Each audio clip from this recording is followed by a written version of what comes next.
sekarang next nih, Dimas, tentang horor nih Dim. Kamu pernah nggak waktu itu entah kapan kamu pernah ngalamin atau mungkin pas kita lagi vacation kah atau apa kamu mengalami hal-hal horor kayak gitu? Ya, jadi aku pernah waktu kecil di rumah sama papa sama mama gitu.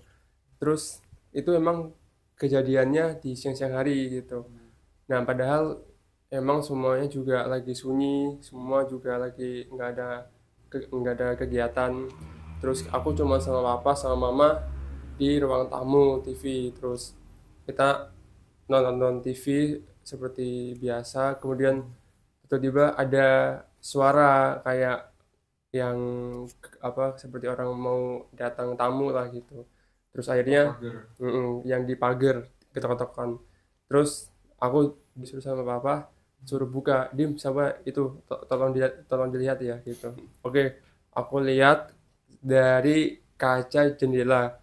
Kebetulan kaca kaca kita itu emang lagi ada gorden yang Oke, sama-sama. sama-samar. Oke, pas aku lihat di pagar emang awalnya nggak ada apa-apa, tapi aku lihat lihat yang kedua kalinya sambil merem, loh kok ada yang seperti kayak ya bentuknya emang kayak guling kan, guling putih yaitu artinya pocong. Padahal di siang hari itu emang aku juga kaget, loh kok ada pocong gitu, dan gayanya memang sangat unik, gayanya kayak gini.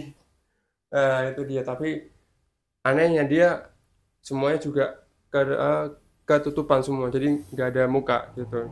Dan akhirnya aku bilang ke papa, "Pah, kok bukan orang Pak gitu, loh ini pocong Pak." Terus aku sama papa bilang gitu, kok malah papa sama mama kok diem aja gitu, kayak loh kok diem gitu. Terus aku sama papa ngomong, "Papa nih gimana, ada apa ini, kok ada pocong gitu?" Terus papa bilang, "Udah diem, jangan dilihat lagi deh, udah sini sini lagi," gitu.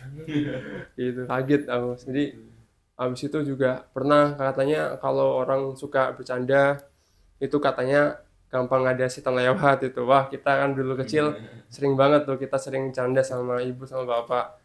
Saking bercandanya itu emang pada di siang hari itu juga aneh. Kenapa kok siang hari kok sering banyak yang datang hantunya? Padahal kan siang-siang tuh. Kalau malam kan ya lebih asik kan, gak kelihatan gitu. Jadinya pas waktu itu aku sama mama sama Arya bercandaan di di dekat jendela juga gitu. Aku sama papa waktu itu juga ada di mana gitu, lagi rapat meeting di Zoom gitu.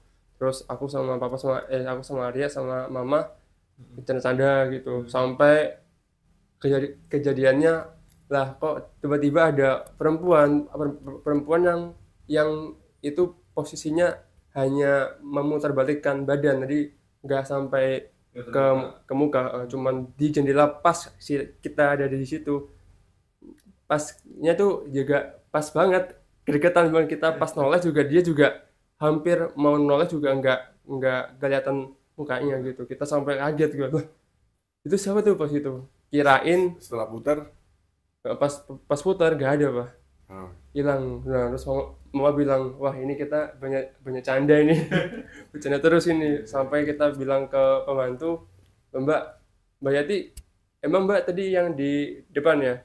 Enggak kok, saya lagi di dapur. Aduh, merinding gitu kita. oh Dimas kira itu pembantu Yati. Yati, mbak Yati yang membantu kita. Padahal siang-siang ya. Padahal siang-siang loh gitu, emang aneh kenapa kok bisa muncul gitu. Terus emang habis itu aku juga di rumahnya kakek banget. Gimana tuh ceritanya? Jadi di kamar kita kan sama kamu tuh, sama kita lagi main-main, terus tiba-tiba ya kita diganggu sama ya seperti genderuwo gitu. Genderuwo tapi yang nggak nampak. Cuman pas waktu kita tengah malam mau masuk kamar, kebetulan juga kamarnya kita belum ada lampu, jadi belum dipasang. Aku lihat dari kaca emang udah udah jelas depannya tuh kan taman tuh. Kok aneh, kok ada tangan, dikirain tuh kayak tangan-tangan boneka lah. Tangan-tangan tangan-tangannya kan ada ponakan-ponakan tuh yang sering banget yang ada tangan-tangannya kayak monster gitu. Lah kok aku lihat itu bukan tangan mainan lah gitu, tapi kok ada bulu-bulunya, ada kuku juga panjang gitu, nampak gini cuman ke tangan gini doang lah. Aku juga kaget loh, sambil itu emang zamannya SMP ya gitu, nangis aku juga nangis saking ketakutannya kan, cuman kita doang kan sama di atas aja, sepi juga, papa juga sama mama lagi keluar gitu. Ya udah aku sampai gitu, kita ke bawah, kita ngadu ke kakek. Wah, dikata-katain, wah ini laki-laki pengecut nih. Makanya Kalau- nyali kali. Bisa nyali ya. Waduh itu. Tapi kalau dilihat-lihat sih emang ya lumayan sih, kalau kita emang yakinin kalau itu ada, ya kita juga harus lawan. Jangan sampai kita lemah sih. Betul. Terus habis itu juga ketemu lagi pas waktu di vacation kita yang di hotel itu. Kemudian itu memang hotelnya agak bagus ya Pak, yang itu. Terus kan kita kan pernah nginep di situ, terus emang kan nuansanya ya bagus, mewah itu.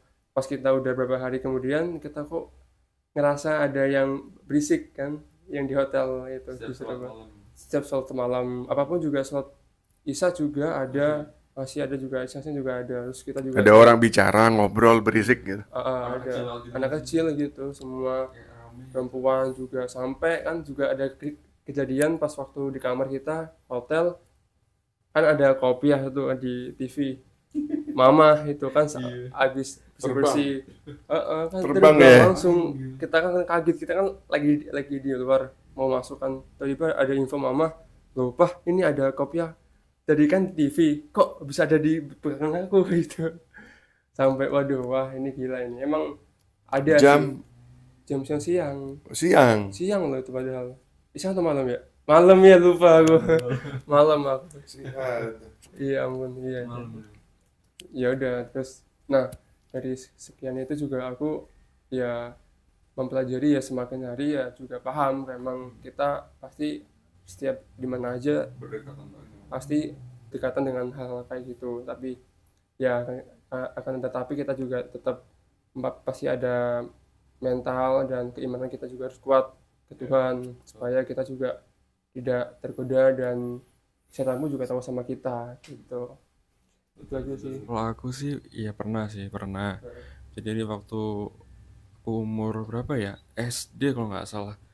Jadi itu waktu kita habis nonton Dunia Lain kan, tahu kan Dunia Lain? Waktu itu hostnya masih Heri Panca deh. Iya. Nah setelah nonton itu kalawan kita mau keluar kan, yuk papa nggak salah ngajak keluar beli makan nggak salah sih. Akhirnya Mama dulu kan. rame kan, kamu sama Sila sama mama semua rame. Oke, nonton sebentar, habis itu kita pergi. Pasti jalan ini nggak tahu ya teman-teman ya, entah ini aneh atau enggak. Ya benar, setelah kita udah jalan keluar, di perjalanan itu tiba-tiba ada orang masuk dari sisi kiri setelah lampu merah, masuk. Dia merembet ke kita ya, ke mobil kita. Dia jalan pelan-pelan tiba-tiba, pakai motor, pakai jubah warna merah, terus dia ngeliat ke kita lagi, dan matanya merah banget. Masih ingat nggak sih? Nah, Laki perempuan. Perempuan kan? kayak sih perempuan, tapi kok aneh gitu loh. Panjang, naik motor, tapi dia naik motornya motor ceketan gitu loh, nggak salah gitu. Nah, akhirnya aku panik kan, lu kok gitu sih, kok ngeliatin kita gitu sih. Akhirnya langsung, ayo papa cepet pak, cabut, terus kita ngabut. Wah itu pengalaman aku pertama kali ya ngeliat setan, tapi kok aneh, kok naik motor gitu loh. Terus Itu orang iseng kali. mungkin sih kali orang iseng, tapi kok bisa gitu loh, kayak ngapain coba, kayak macem-macem malam-malam lagi gitu kan, apa mungkin mau begal orang atau gimana kan gitu ya. Satu tuh. Omongan kedua, waktu kita lagi vacation di Probolinggo, masih inget nggak? Waktu itu kita nginep di hotel di daerah mana gitu loh. Hotelnya emang sederhana sih, cuman masih kayak zaman dulu gitulah. Nah akhirnya waktu hari kedua ya, kita waktu tidur, karena aku tidur di sofa dekat pintu, kamu sama papa kan ada di di kasur. Pas itu kejadian jam 12 malam. Jadi setelah malam-malam mau tidur itu aku tidur di sofa nih teman-teman. Ya udah pas tidur di sofa tiba-tiba dimimpiin. Aku di situ mimpiku tuh inget banget. Aku nggak ngelihat situasi keadaan, cuman aku dingklu, dingklu dan aku dengar suara kereta. Dah kereta kayak kereta kuda yang pasti sih itulah ya. Iya. Kayak gitu kan. Mau diajak syuting kali? Enggak, ini serius beneran. Ya oke. Kereta kuda terus ya udah. Ya mungkin kalau aku feelingku sih mungkin ya nggak tahu ya mungkin apakah itu kerajaan selatan kayak atau apa juga nggak tahu ya. Tapi spesifikasi itu memang persis kayak gitu banget. Ya. Kereta kuda terus tapi cuma lama doang sih. Nah, tapi di situ aku kerasa banget kayak aku tuh kayak mau ditarik gitu loh. Tapi aku udah Akhirnya aku nolak di situ. Aku berusaha bangun, akhirnya bangun. Tek. Aku lihat jam 12 malam. malam. Ya udah pagi lah ya, udah jam 12 pagi lah ya. Kan udah jam Iya. 00.00 lah kan. Masih malam sih. Ya udah akhirnya aku pindah langsung ke tempat tidur. Dan besoknya aku pagi cerita ke papa sama Dimas. Kaget mereka. Ya udah. Akhirnya besok memang sudah last day juga untuk kita vacation. Akhirnya udah kita balik ke Surabaya. Terus ya udah gitu. Dan yang terakhir kita waktu di rumah ya.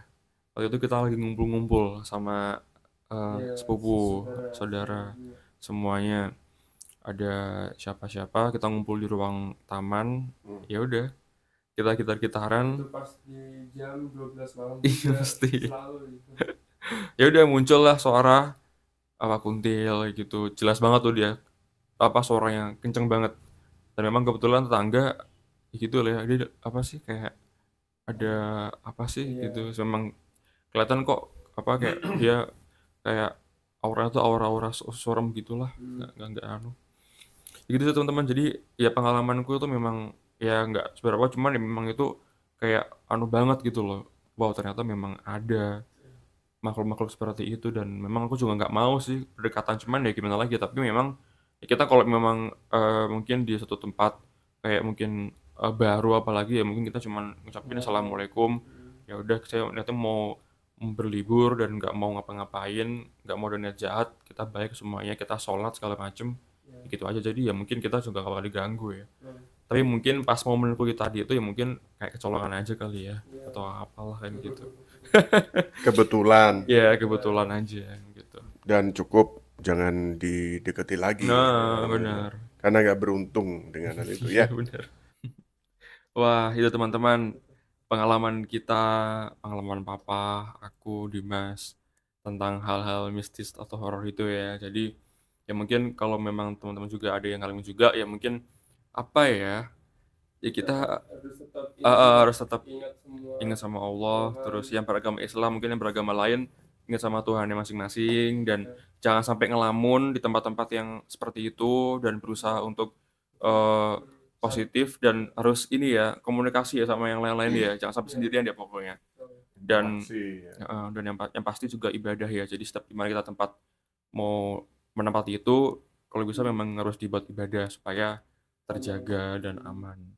Kalaupun memang kita disenggol, tapi ya mungkin nggak sampai terlalu ini ya parah ya. Mungkin ya dari kayak mimpi-mimpi dan ya mungkin itu aja sih.